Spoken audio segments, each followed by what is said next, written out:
Hey everybody, welcome to another episode of Thought Leaders. I'm your host Chris Shang, and today we've got Kim Hansen, who's the CEO and co-founder of Cake Equity. Thank you so much for joining us. Yeah, thank you for it's awesome to be here. It's super exciting. Of course, yeah. Tell us a little bit about Cake Equity for those of us that aren't aware. What do you guys do? What kind of companies you guys work with? Yeah, we help startups, especially funded startups that are about to accelerate. They need super easy equity management, and currently equity is very devalued because it's really hard to use the current platforms. And Cake is the modern platform that makes it really easy to set up an option plan and give ownership to your employees, and you can do that cross-border as well. So easiest platform in the world to use. Got it. Very cool. Um, so before we kind of dive into, why you started Cake Equity and kind of where things are with that now, um, would love to kind of just get a better understanding about the previous chapter of your career. Obviously, you spent some time in engineering, ultimately became a CTO, also became, founder of multiple startups before. But how did you get into the technical side? Yeah, I mean, it depends on how far back we go, but I think Sure. I grew up seeing programming around me as a little kid, and was lucky to get a Commodore VIC-20 very early on and had a friend in school. So we started coding.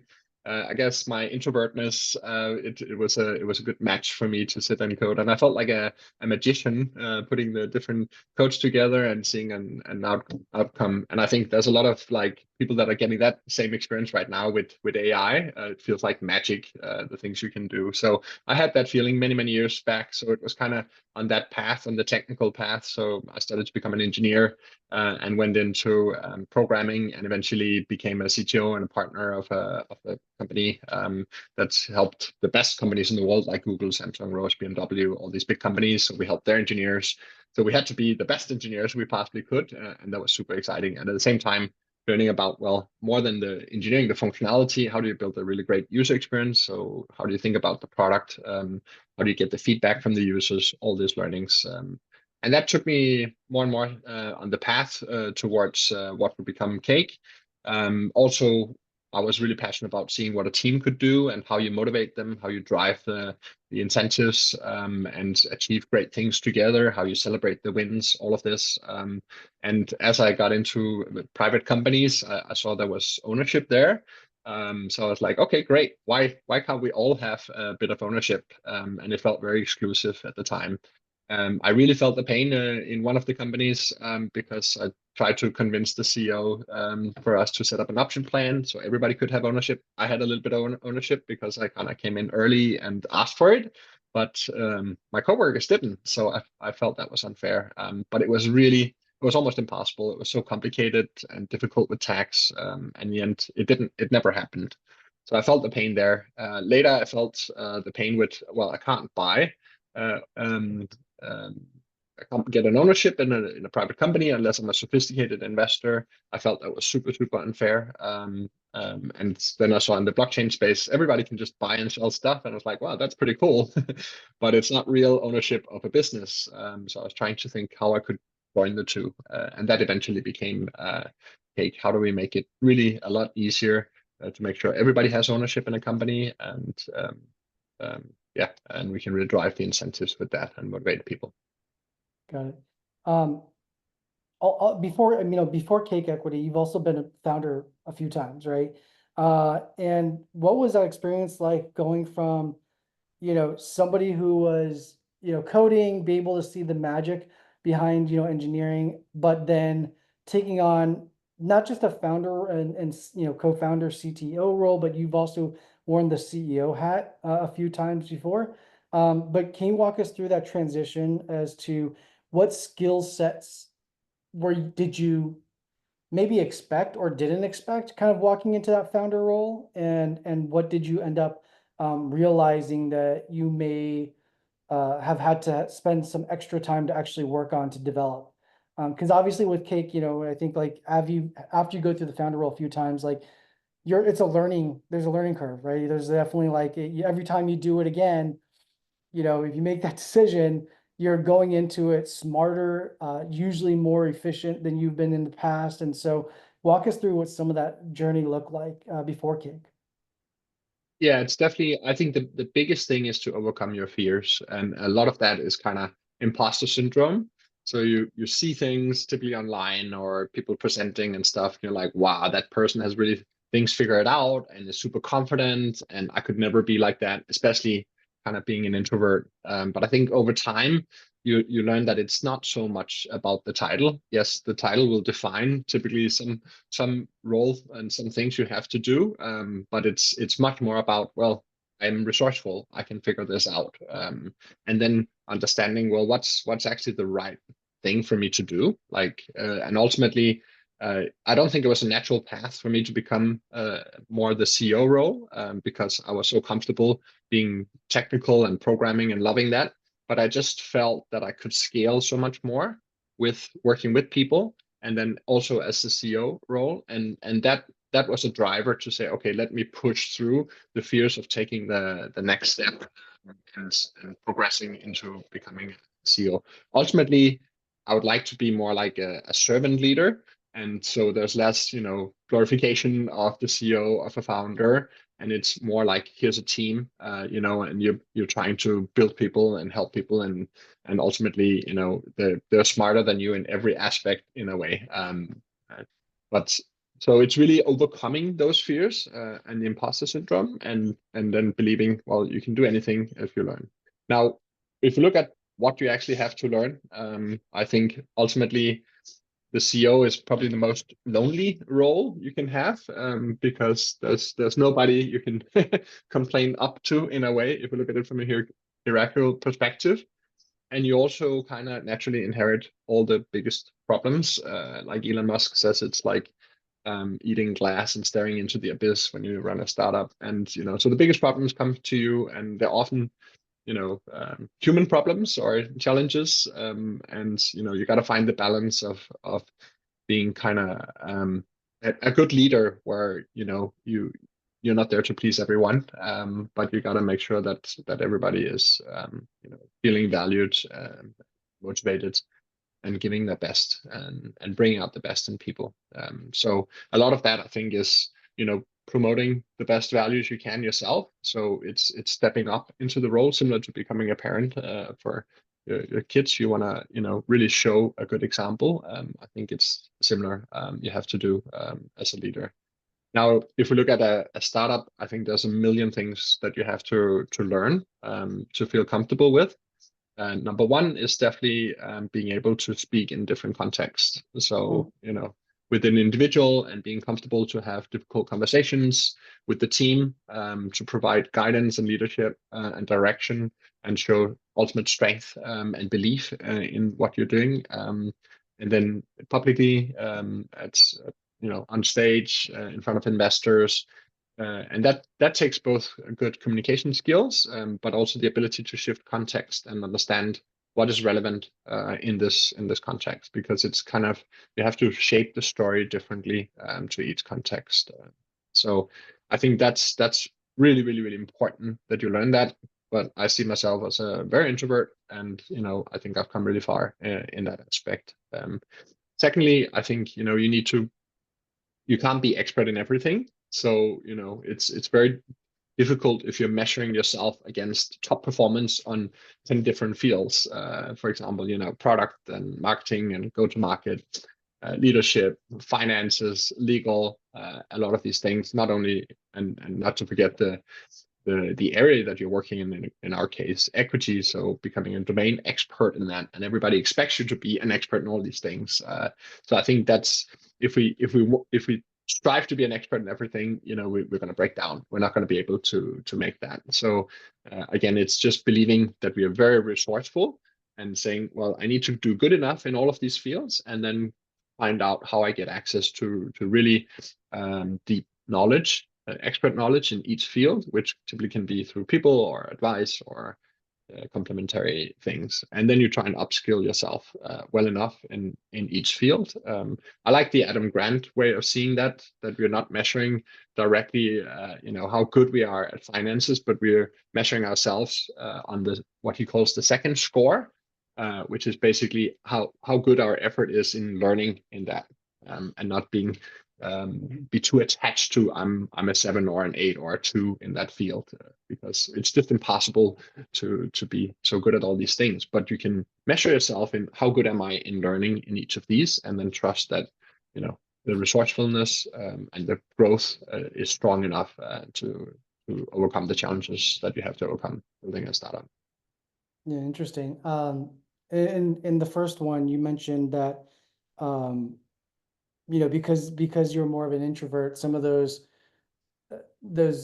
exercises of being able to translate, what you are doing into different contexts, was a bit challenging. Was there anything that you found to be helpful in overcoming that? Any resources, or was it more so like, I don't know, if you watched a bunch of like videos, or if you like read books, or you had mentors that kind of like help guide you, or was it trial by fire?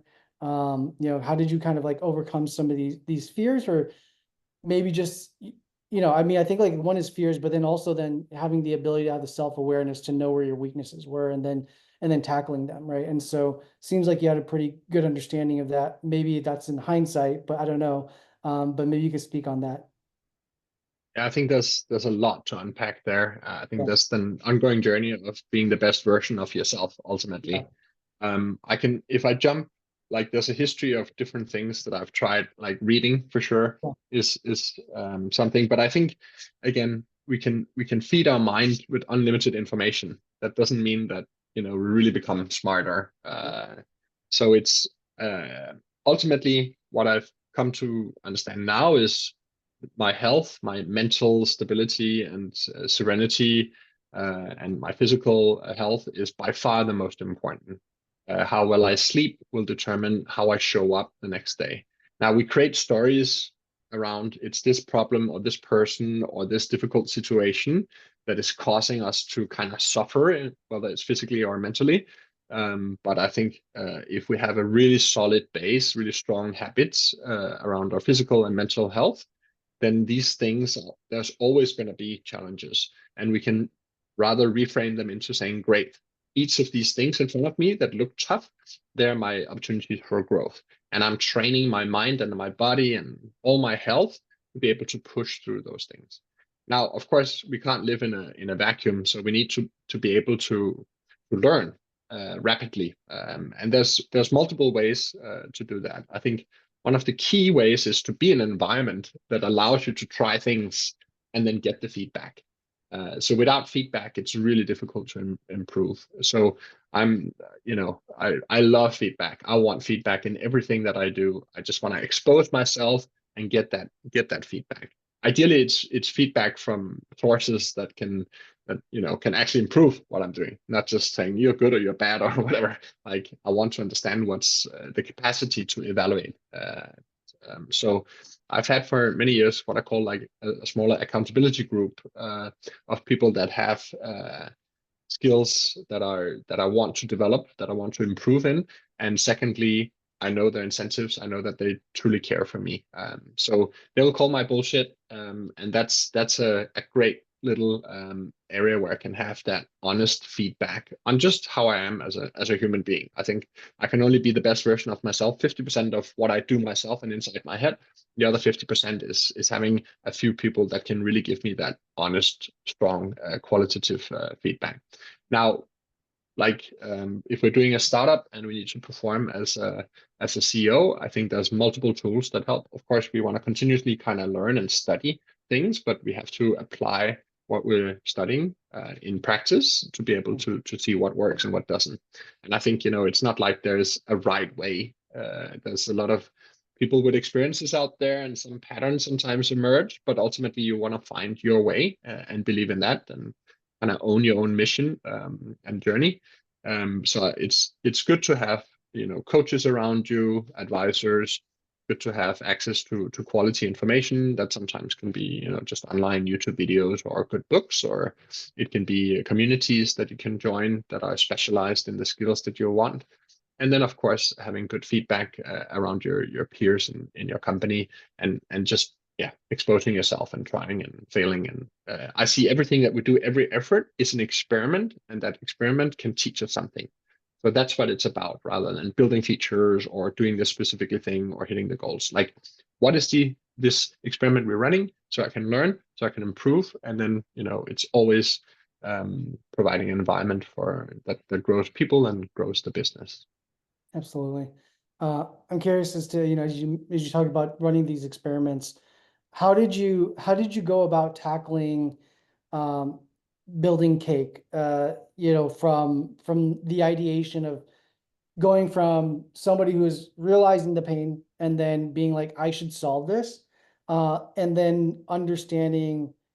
I think UI is obviously so important, right? In terms of like how the end user actually adopts it. There's a lot of great, really smart people out there, especially like technical founders. I feel like don't have that experimentative like belief system around getting that user feedback loop to iterate on the product. Curious if how did you go about building and launching? Did you do it in phases? Did you create an MVP first, or because it's more of a sophisticated build, did you have to launch with, you know, a gut feel of some sort? Yeah. How did you, I I, guess, like validate the idea initially to have the confidence to spend the time on it, right? Whether it's time or money. Absolutely. And you're touching on one of the absolute key things for um, people like me, which is it's so if you have some sort of skill, especially a technical skill, a programming skill where you don't have to talk with people, you can just build things. It is so easy to dive into that and just code away and just build Yeah, stuff yeah, and or research, all this AI hype, and you can spend unlimited time just researching and you feel yeah, you're being productive. You're not validating anything. So that shift, and that took many years for me, and still to this day I can get caught up in too much technology first. So I really think I've derived now a principle that I'm trying to apply to myself and to people around me and my daughter, which is before I can research anything technology wise, I have to first build something that is working and mm, that can be tested so I can get the learning. And from if I've done that, so for example, take one Pomodoro or 25 minutes, something needs to be functional within that time. And you can do that now with AI to experiment and get some learning. After that, I get the reward from that to actually go and research something. So not the other way around, because we get caught up in the research and then we're actually not building something. So that transition from just coding and having that tool, wow, I can build stuff, yeah, but who's using it? Like, how do you get to the users, right? And for me to succeed with a startup, it's equal, go to market or a brand, and equal a good product. They need to go in hand in parallel. If you just have one or the other, it won't succeed. So you need to constantly have those two. There's a lot more, but those are two absolutely key. How do you attract the users? How do they find you? How do they trust you? How do they get to you in a cost efficient manner, and how do you deliver to them in a way that is you give them more value than what they're paying for in a very simple manner. Now with Cake, I had felt the problems. We kind of pivoted in the beginning from different ideas before we got to what became Cake. And when I say we, when I came to Australia, and I was like, okay, I want to build a startup, more 100%. Because before that, I was doing many things at the same time, but I want to do that 100%. But I knew I was lacking skills in sales and all of that. So I was looking for a co-founder, and I found a co-founder so that we together could get it off the ground. And getting off the ground in the beginning, he was very instrumental, Jason Atkins, in helping sell to the first customers and being out there and selling whatever it was that I was kind of building at the time. So, getting that initial traction, and then, getting to a point where you're saying, okay, constantly evaluating how much time, how much energy should I spend on this? How much should I keep building? This is the tricky thing. And in startup world, that's called, getting to product market fit, or that first 1 million AR or annual recurring revenue, that are kind of the main signal to say, okay, great, we've got something here that could, we can double down on, and it can become potentially really big. So getting that threshold, the 0 to 1, as Peter Thiel calls it, that's a really big challenge. And I honestly, in the early days, we had some customers very much friends in the beginning, and then trying to kind of sell. And sometimes if you're good at selling, not really providing good value. You can get them over the threshold to start paying, but they're not actually being retained and all of that. So it's always like a bit of a chicken and egg there in the beginning. And we had an existential crisis every week in the beginning. It's like, is this going to work? Before you kind of, and do we have product market fit? You never really kind of know that. People are saying, well, then you have a million users standing by your door, tearing your product apart and just wanting it like, like we don't have that, but it seems to start going well now. So there's always all these doubts that creep in. Ultimately, I think if you have enough passion, hopefully or ideally intrinsically driven for what you're doing, you're resourceful enough and you never quit, I think you can build something of value. I have younger brothers that have done that as well. So I think we have that thing, that we just will never quit. We will keep going no matter what. And we have some strong drivers that will keep feeding the motivation, the energy to never stop. So I think that's absolutely essential to find that in yourself, that thing that will just keep going no matter what, and then believe in yourself that you're resourceful enough to find a path, and then you pick up what you can learn from out there, but find your own way, basically. Absolutely. On that note, I have another quick question here, but what's been some of the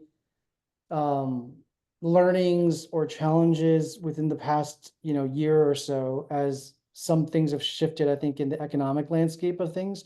And when we're talking about what I'm alluding to is like just kind of like the funding environment is not as bullish as it historically has been, for the past 10 years, and especially in the past like year and a half. And there's, an impact on that to the startup ecosystem, specifically, but has that have you guys felt that at all? Has that helped you like really kind of like narrow focus on specific types of companies and ICPs, or like explore additional verticals? I'd rather say it's more how you do things have Yeah. changed and is changing very rapidly. I think that's the key thing. Like it's been a bloodbath for B2B SaaS out there, especially later stage. And of course, the funding landscape has changed, become very dry. Maybe there's some positive signs in the US now, at least in the more C to Series A stage, but it is very, very different. Most funding now goes to kind of AI stuff because there's a lot of hype around that. Now, I think how you do things is super important, and the main shift that I see is this growth at all cost has changed. And in 21, there was so much money being thrown at that. It's fine to just hire expensive salespeople, and you're going to make money later. And I think that has changed, and hopefully it won't come back to the same levels because I don't think that's very healthy. Now it does force. So what will we land on? What will be the new world? I don't think we know that. We're in that transition period, but it's kind of certain that we won't go back to this. Here's $20 million on some idea and just hire salespeople and go broke, go for broke. So now what I'm seeing is, and we've been fortunate to be a product-led growth company from years back, and just really focusing on that, which is one way to be very cost efficient, and really get the most out of technology to attract customers, to deliver to them so that customers can self-service on the platform. So we have 80% of our paying customers that are self-serving on Cake. We have 70% inbound in the US and 100% inbound organic in Australia. So that's signs of a product-led growth engine that works really, really well. And that also means that you think about, well, how can we optimize? How can we make a high performance team? So if we look at the ideal world, each person at Cake is a Cakester, and they are thought leaders. So they spend most of the time understanding our customers and the problems, and then being able to create experiments to improve how to deliver value to them faster. That's what we should all do at Cake, even if we have different roles. Now, how do we optimize that? Well, that's through a lot of data and using product-led growth and being very smart how we spend our money and being very cost efficient with that. It's a combination of many things, and product growth is not a silver bullet, but there's things you can learn from that, to really hold yourself accountable, to saying, well, we want the product to be self-servicing, so we're always trying to detect when that falls over. So I think that's one way. It's having a more product-led growth company. I think, of course, another key learning that we've seen in Cake is that where before we had very specialized skills, and it was okay to say, here's a department of 10 people or 20 people with very specialized skills. Um, I think that structure is not working so well anymore. I think now we have to shift that each person has to be able to do more things. And it's not enough to just have one specialized skill. And you can do that also with being helped with technology. And sometimes that's the new LLM part. That can support you on being able to do multiple things. I think that, as well as building cross-functional teams, where it's really when we come together with different skills that we can create results faster. So that creates a more lean team, and I think that's the future. That's the way we're going to go. There's a lot of talk about there. Going to see $1 trillion company by one person with an army of AI agents. Even if that was possible, I don't think it's a world we want to live in ultimately, because we definitely want diverse people to build solution for our world. I think that's really important. So, but again, it needs to be done in a cost-efficient manner, so we can build really great businesses that sustain in the long run. Absolutely. One last question here. And this is maybe a little bit more of a tangent, but I'm curious as to your thoughts around this. You brought up the world of AI agents and building possibly like a $1 trillion company based off of that.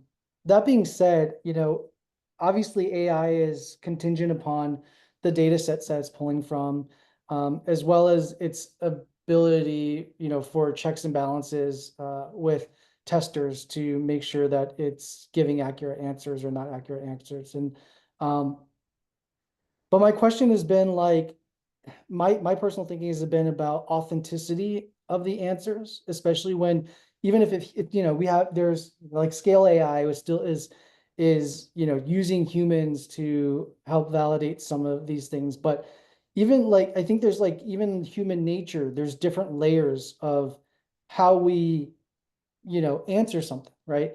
And there's a certain level of depth that sometimes you have to dig at for you to get an authentic answer. And I don't know if AI is pulling data sets that are fully authentic in that sense, because it does take time and trust and relationship to kind of sometimes get those answers of authenticity. I don't know what your thoughts are on that. I think obviously in certain applications, AI can do things like that where it doesn't require that layer of depth necessarily, but in other instances, it does. If it's going to truly replace humans in different ways, or even like make suggestions that I think like are going to be very human-like, right? I think, I don't know. I'm curious to see your thoughts on that because I think about it from a go-to-market and sales game.